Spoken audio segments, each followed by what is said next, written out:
There's something about going back and looking at old memories that makes you want to see how far you've come, or to see how much you've stayed the same. Okay, I haven't made fudge in a long time. This is a story about trying something new, traveling the country, connecting with strangers, and van fudge.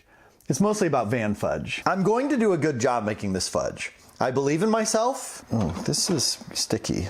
It's 2017. I'm a stand-up comedian. I live in a minivan that I travel the country in, and I am currently on tour performing a series of house shows. I just posted a video on social media saying, hey, if you can get 20 to 30 people together in your house, I will come and do a comedy show in your living room. So how many of you have ever been to a house comedy show?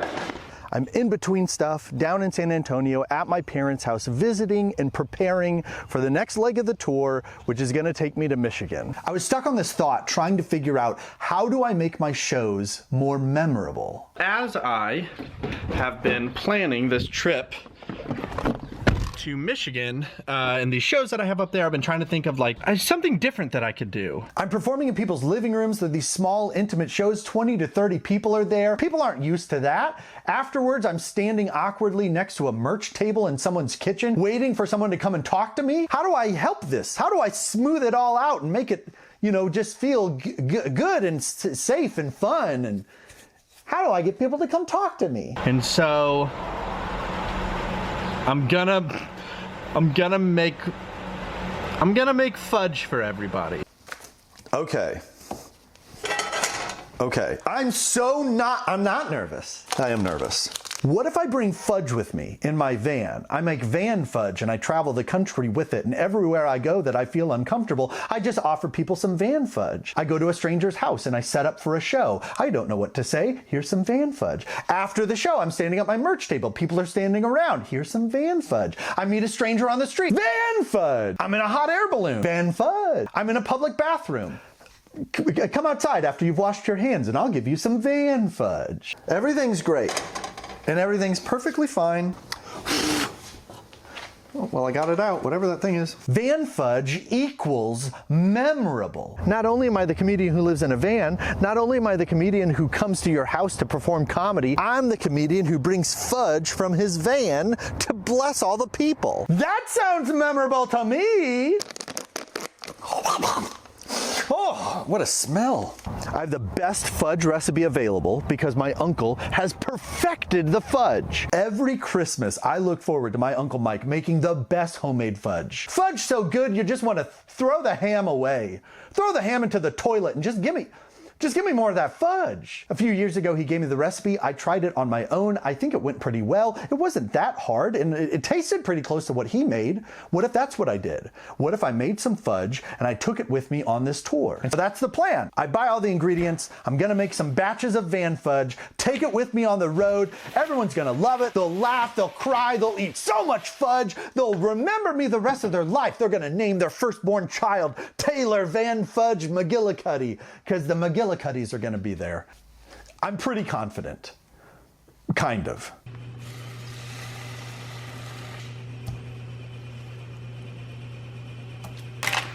I know the recipe's pretty simple. It's a lot of waiting for things to melt and stirring and waiting and standing around. But there comes this point in the recipe where you gotta throw a lot of things in at once. And that can be very stressful because it all has to go in and it's hot and you're stirring and it's bubbling and there's liquid. This thing is goopy. Don't let it harden. Whatever you do. Oh my gosh. Oh, so, oh my gosh. I feel like oh boy. Oh, this is just messy. Oh my gosh. And it stinks because like even when things feel like they're going wrong, it's not like you can pause. It's not like you can stop everything, take a step back and be like, now what do I need to do to fix it? No, it's still moving and time is going and you just gotta keep going. And I'm so anxious. Oh, I feel like I'm doing a bad job. I feel like it's hardening. Oh no. If I could just stay calm, that would probably be easier. In the midst of all the chaos, if I am calm and cool, I could probably figure it but instead just I had bought enough to do 2 batches, and so I have enough to try again. But this time I'm gonna be more prepared. I set everything out and everything is ready. There, that's ripped and ready, and then I have the sugar already measured. I put that dumb marshmallow stuff in a bowl so it's easier to get out. But I did it a while ago and I put it in the fridge, and so now it's like cold. And so I hope leaving it out makes it better. I gotta stay calm. I gotta stay cool. I gotta stay collected. Okay, I'm almost at the place where I messed up last time. I'm almost there. Okay, here we go. All right. Oh boy. Okay. Oh boy. Oh! Oh, my feet are burning. Oh gosh. Don't do this barefoot. Oh no. Just stuck on my feet now after a long day of making bad fudge. And that's my foot. So, you know. Hey, you know, it's hard to stay calm.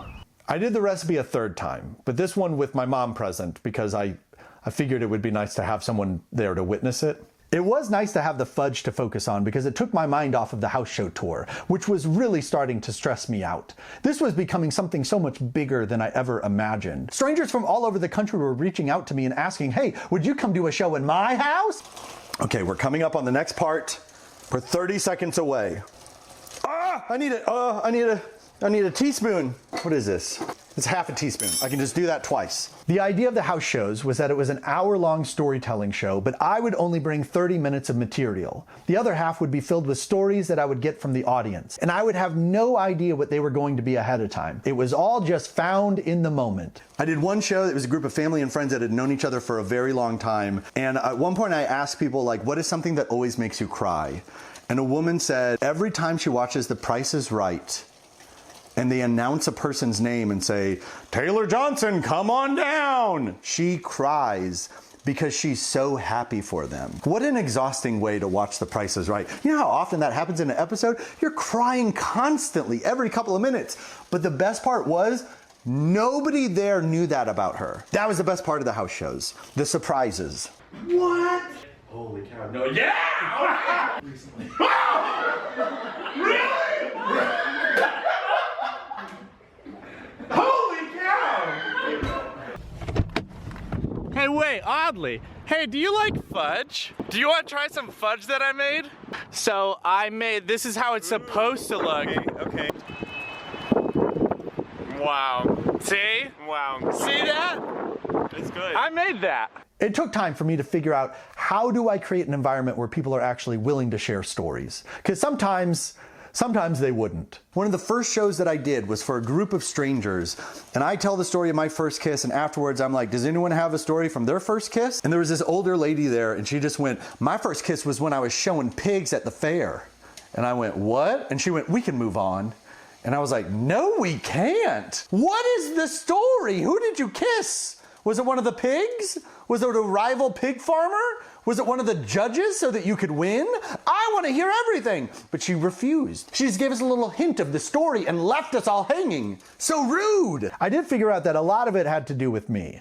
If I'm calm, if I'm at peace, if I'm comfortable, that will make everybody else comfortable. If I'm like, oh, does anyone have a story they want to share?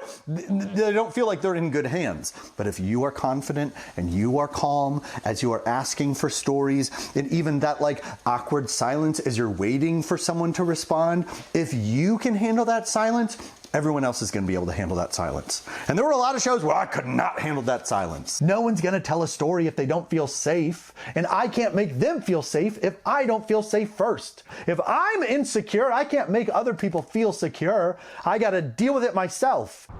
You saying you made this? Here, try this fudge. Is this poop? No, why do you keep saying that? It's not poop. Yeah! Okay, all right, we're here. We're here. We're here. We're here. This is it, folks.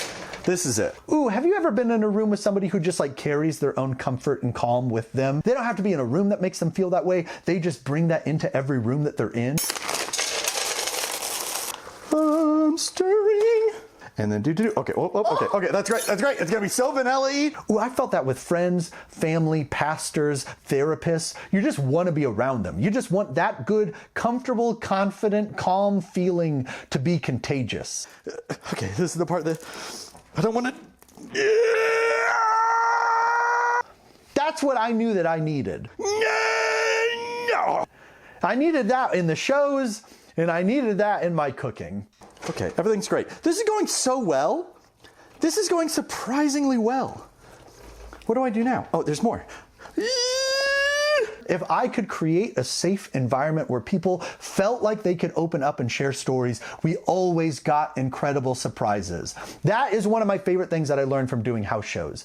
Every single person you ever meet in your entire life has the ability to surprise you. There is something in their past, something they're interested in, something they've done, something that has happened, something that they've witnessed in their life at some point, somewhere, that would be surprising to you. You just have to ask the right questions, be curious and patient. You will find it, no matter who it is.